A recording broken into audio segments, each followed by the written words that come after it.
कहते हैं ना कि मंजिल मिल ही जाएगी भटकते भटकते, गुमराह तो वो है जो घर से निकले ही नहीं। उत्तर प्रदेश बोर्ड का जब रिजल्ट परिणाम घोषित हुआ शनिवार को, तो कई लोगों के चेहरे खिल गए, क्योंकि उनका इंतज़ार था रिजल्ट का। लेकिन नोएडा में कुछ ऐसे बच्चे भी थे जो बहुत ही मुश्किलों से अपनी पढ़ाई उन्होंने शुरू की। हम आपको मिलवाते हैं आशीष और आशीष की दो बहनों से, जिन्होंने कड़ी मशक्क़त के बाद में अपनी 10th की परीक्षा पास की। उनकी परीक्षा बहुत ही मुश्किल से दिया उन्होंने, और बहुत ही अच्छे मार्क्स से तीनों भाई बहनों ने पास किया है। और सबसे ख़ास बात ये कि वो अपनी पढ़ाई पूरी करने के लिए चाय की दुकान लगाते थे, दिन में चाय की दुकान लगाते थे और रात को अपनी पढ़ाई पूरी करते थे। मेरे परसेंट 80% आए हैं, 83.17% आए मेरे। क्लास 10th में जो है बहुत दिक्कत हुई थी, मतलब आर्थिक स्थिति से, इसके कारण ये जो है क्लास 10th जो है नो उत्तीर्ण की है और 61 पॉइंट आए हैं मेरे मार्क्स। दुकान को हम तीनों भाई बहन मैनेज कर लेते हैं, सुबह आते हैं काम कर लेते हैं, यहाँ पे दुकान खोल लेते हैं, फिर शाम को थोड़ा जल्दी बंद कर देते हैं, क्योंकि उतना अच्छा यहाँ पे चलता नहीं है, तो जल्दी बंद कर देते। फिर यहाँ से जाके घर पे जाते हैं, तो घर में घर का काम भी कर लेते हैं और फिर जो टाइम बचता है उसमें पढ़ लेते हैं। सुबह जल्दी उठ के भी पढ़ लेते हैं। ऐसे पढ़ाई की हमने, और आज पेपर 10th का दिया और पास किया है।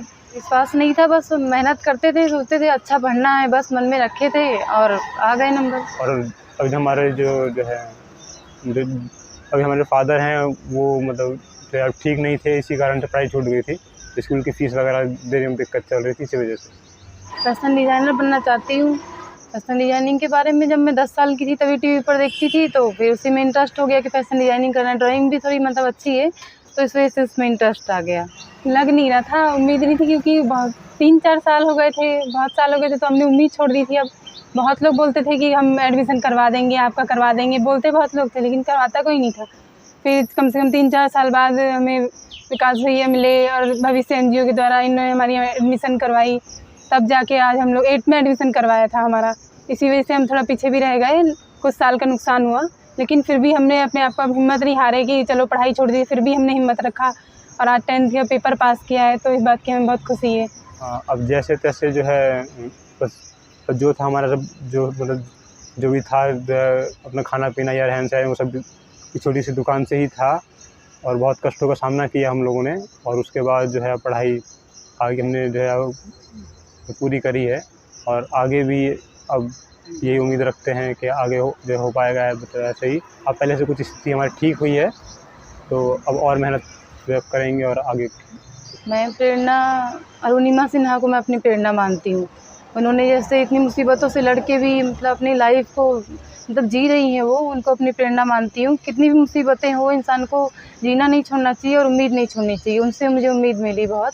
बहनों को जो पढ़ाना इसीलिए हम जरूर समझते हैं, क्योंकि हमारी जो बहन है उन्हें हम बहन नहीं समझते, उन्हें हम जो है भाई समझते हैं। और जितना अधिकार हमारा है उतना ही अधिकार उनका भी समझते हैं हम, तो इसीलिए उन्हें पढ़ाना जो है चाहते हैं। अगर हम आगे जो है बढ़ रहे हैं तो अब वो पीछे ना रहें, वो हमारे जो है साथ चले, हमारे साथ ही बढ़ें। हम सेक्टर 119 की तरफ आए, पार्क में हम बच्चों को पढ़ाते थे, तो हमने सोचा कि कोई अस्थाई जगह देखते हैं। तो फिर हमने अब एल्डेको सोसाइटी में एक राजेश लखटकिया थे, कि कोरोना में उनकी मृत्यु हो गई, तो उनके थ्रू हमने बारात घर में आए थे एक दिन। तो शाम को ऐसे ही आए थे देखने के लिए कि यहाँ पे क्या कोई रहता भी है। तो हम सोच रहे थे कि बारात घर को अथॉरिटी से हमें लेके और हम यहाँ बच्चों को अस्थायी रूप से कुछ पढ़ाएं बच्चों को। तब हमें ये परिवार मिले थे। तो फिर उसके बाद हमें पता चला कि ये लोग पढ़ना चाहते हैं, बट कहीं स्कूल में एडमिशन नहीं है, इनका आधार कार्ड वगैरह भी नहीं बना हुआ है।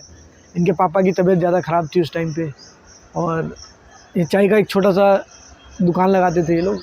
तो यहाँ इस तरह से हम लोग यहाँ से मिले। पिता की तबीयत खराब हो जाने के बाद में ये तीनों बेसहारा हो गए, लेकिन इन्होंने हार नहीं मानी और चाय की दुकान जो इनकी अपनी थी, उस चाय की दुकान पे शिफ्ट चला करके, बहनें घर का काम करती थीं तो भाई दुकान चलाता था, भाई जब दुकान से जब पढ़ने के लिए चला जाता था तो बहनें दुकान चलाती थी। और इस तरीके से इन्होंने अपनी पढ़ाई पूरी की है और ये तीनों अब आगे अपना भविष्य जो है उज्जवल देख रहे हैं। इनका कहना है कि किसी भी तरीके से मैं बहुत अच्छा करूँगी, अपने पिता और अपने माता का नाम रोशन करूँगी।